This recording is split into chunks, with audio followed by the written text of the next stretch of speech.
Restez informés chaque jour avec Scoop FM. Désormais, suivez nos journaux sur nos chaînes partenaires à Lubumbashi sur Sky Radio, la 97.7 MHz, à 6h, 9h, 12h, 15h, 19h et 21h. Suivez-nous également sur la radio communautaire Moïseni chaque jour à 9h05, 10h03 et 21h juste. Le journal du Scoop FM passe aussi sur Kipushi 24 Radio à 8h30, 12h30, 16h juste, 18h30 et 21h30. Retrouvez-nous également sur Vox Congo. Téléchargez dès maintenant l'application Vox Congo pour rester informé en temps réel.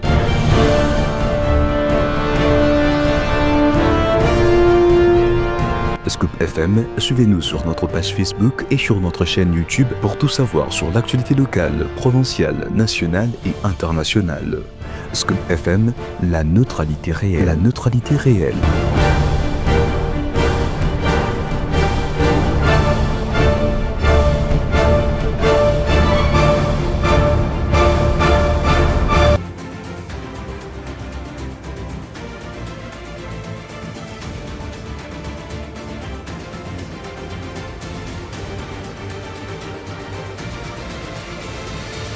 Vous faites bien de nous écouter, madame, messieurs. Nous sommes Scoop FM Lubumbashi. Salut à tous et à toutes et bienvenue à ce journal. Au sommaire, la société minière CEDEM opérationnelle à Lubumbashi est suspendue pour une période de 3 mois. Voilà l'une des retombées positives de la présence du ministre de Mines dans la ville cuplifère depuis jeudi matin. Louis Watum Kabamba, à suivre dans quelques instants. Le VPM de l'Intérieur est attendu à la plénière de l'Assemblée nationale dans les tout prochains jours. Jacquemaine Chabani-Louko devra éclairer la lanterne de la représentation nationale sur sa décision de suspendre les motions dans les assemblées provinciales. Il répondra à la question d'actualité du député national Meshak Mandefumela, déjà introduite au bureau provisoire de la Chambre basse du Parlement congolais. C'est tout pour les grandes lignes de cette édition d'information. Des nouvelles qui alignent Serge Kayeya ou Amulumba la présentation.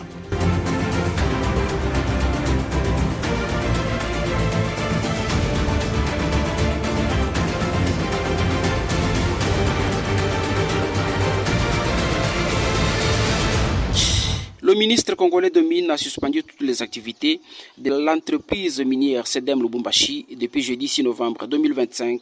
Louis Watum Kabamba, arrivé en mode d'urgence à Lubumbashi, reproche à cette firme chinoise la pollution de l'environnement du quartier Kassapa en violation des exigences du code minier. CEDEM est donc suspendu pour une période de 3 mois avec obligation d'assurer la rémunération complète de son personnel durant cette période de suspension, la réparation intégrale des dommages environnementaux dont la population est victime, l'indemnisation des populations affectées et le paiement de pénalités prévues par la loi et la réglementation en vigueur en République démocratique du Congo. Suivez l'extrait de la rigueur du ministre de Mines. Cette société, pour une période de 3 mois dans un premier temps, et si c'est nécessaire, nous allons prolonger cette période-là. Et entre-temps, cette société sera tenue de payer tous les émoluments à leurs travailleurs, normalement. Cette société sera tenue à payer tous les dégâts environnementaux, tous les dégâts qui ont été commis. Cette société sera tenue à compenser les populations qui ont été affectées. Et bien sûr, les pénalités vont suivre selon les lois de notre pays. Le ministre national des Mines s'est ensuite rendu au quartier Kassapa, à proximité de l'entreprise CEDEM, où il a pu se rendre compte des visus, des dégâts et échanger avec les victimes de cette pollution. L'opinion se souviendra que du mardi au mercredi 5 novembre dernier, les eaux du bassin industriel de CEDEM Lubumbashi avaient inondé les rues et résidences du quartier Kassapa au point de perturber le fonctionnement du marché Moïse et la circulation normale de personnes et des engins automoteurs. Le député national Meshak Mandefumela a initié une question d'actualité jeudi 6 novembre 2025 contre le vice-premier ministre en charge de l'Intérieur. C'est au sujet de sa mesure, annoncée au bureau des assemblées provinciales et gouverneurs de province, réunis à Kinshasa mercredi dernier. À en croire les grandes lignes de cette démarche du député national Mandefumela, dont les copies sont déjà au bureau du président intérimaire de l'Assemblée nationale et entre les mains de l'intéressé, le VPM Jacquemaine Chabani-Louko devra éclairer la plénière de la Chambre basse du Parlement congolais sur la légalité, mais aussi la base constitutionnelle de cette décision déjà annoncée.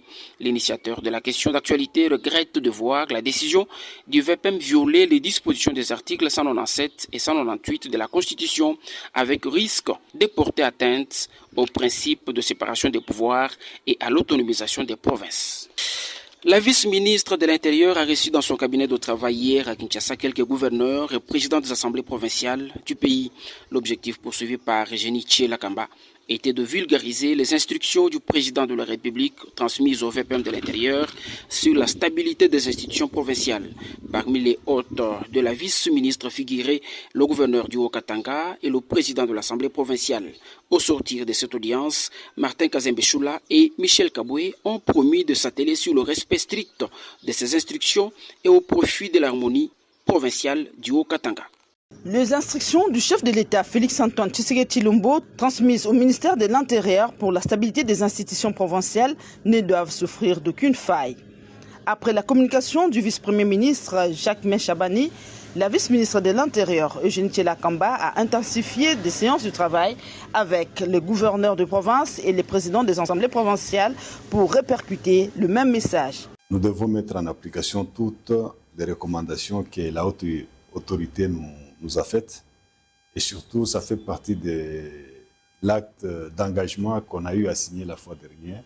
Notre province a besoin de la paix et le chef de l'État aussi a besoin de voir les institutions être stables. Nous devons travailler en parfaite harmonie, tel que nous le faisons, entre Assemblée et exécutif. Si les institutions sont stables, vous allez comprendre que les choses vont aller très bien et nous allons nous développer concrètement, et surtout pendant cette période. Nous ne pouvons pas, pendant cette période, là où le chef de l'État, ensemble avec la population de la République démocratique du Congo, tourner vers l'Est, que ce même temps qu'il y a encore l'instabilité provinciale. Or, le pouvoir de Kinshasa met beaucoup de moyens pour stabiliser nos provinces par rapport à la construction des routes, la construction des centres de santé, des écoles, ainsi que la prise en charge de beaucoup plus encore des services déconcentrés dans nos provinces. Pour Eugénie Lakamba, l'heure de la stabilité des institutions provinciales a sonné. Toujours en nation, le ministère de la Culture et Arts a finalement réagi aux commentaires et publications croisées sur les réseaux sociaux en rapport avec la proposition de la ministre faite au gouvernement congolais pour appuyer le concert de l'artiste musicien Fally Ipupa au stade de France. Les amples détails de ce communiqué du ministère avec Gloire Diboué.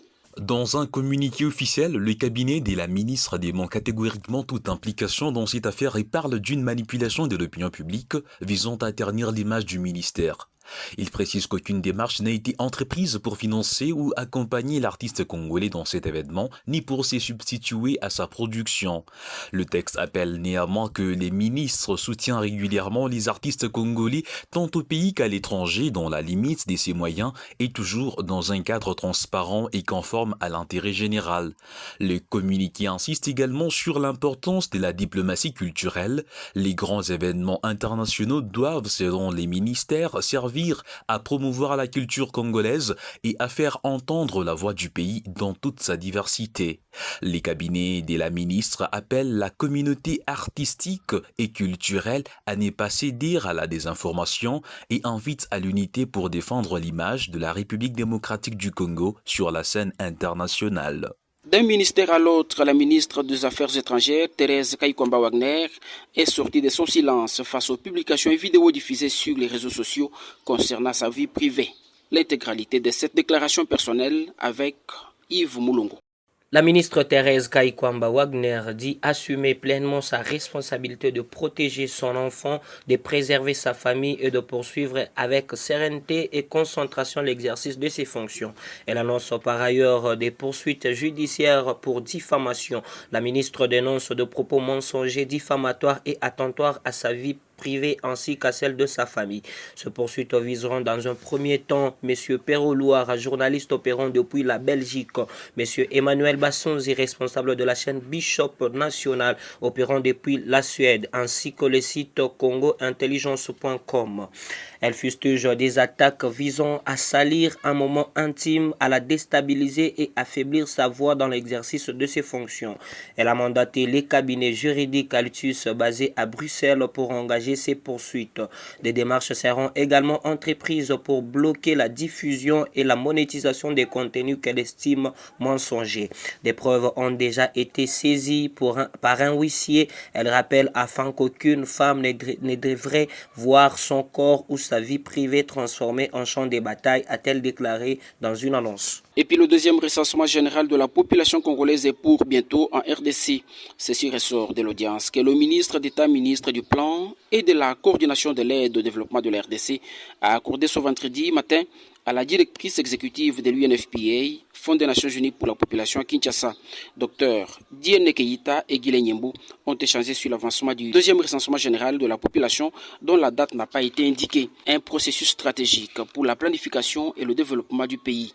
La directrice de l'UNFPA a renouvelé l'engagement de son organisme à appuyer le gouvernement congolais dans la mobilisation des ressources nécessaires pour la réussite de cette opération.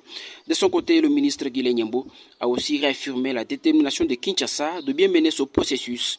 Il a présenté les progrès déjà réalisés par la RDC et l'attention particulière que le chef de l'État porte à ces dossiers. Ils ont convenu de renforcer le plaidoyer conjoint afin de bien assurer la mobilisation des ressources additionnelles orientées vers la mise en œuvre effective du RGPHD. Pour terminer, une entité de la province du Kasaï est au centre des affrontements meurtriers depuis mercredi dernier. Il s'agit de la cité de Kalungapor, située à la limite entre les territoires de Chikapa et Ilebo. Ces affrontements entre deux communautés locales ont fait mort d'hommes et de blessés selon une source locale. Ça se passe entre les jeunes extrémistes Wongo et Pendé. Et au bilan provisoire s'ajoute l'incendie de plusieurs maisons de part et d'autre. Et une bonne partie de la communauté Wongo s'est enfuie vers la forêt après l'expédition des jeunes de la communauté Pendé.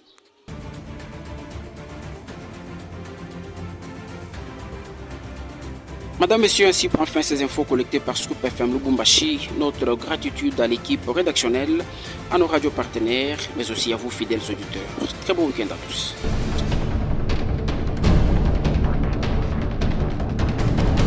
Restez informés chaque jour avec Scoop FM. Désormais, suivez nos journaux sur nos chaînes partenaires à Lubumbashi sur Sky Radio, la 97.7 MHz, à 6h, 9h, 12h, 15h, 19h et 21h. Suivez-nous également sur la radio communautaire Moïseni chaque jour à 9h05, 10h03 et 21h juste. Le journal du Scoop FM passe aussi sur Kipushi 24 Radio à 8h30, 12h30, 16h juste, 18h30 et 21h30. Retrouvez-nous également sur Vox Congo. Téléchargez dès maintenant l'application Vox Congo pour rester informé en temps réel.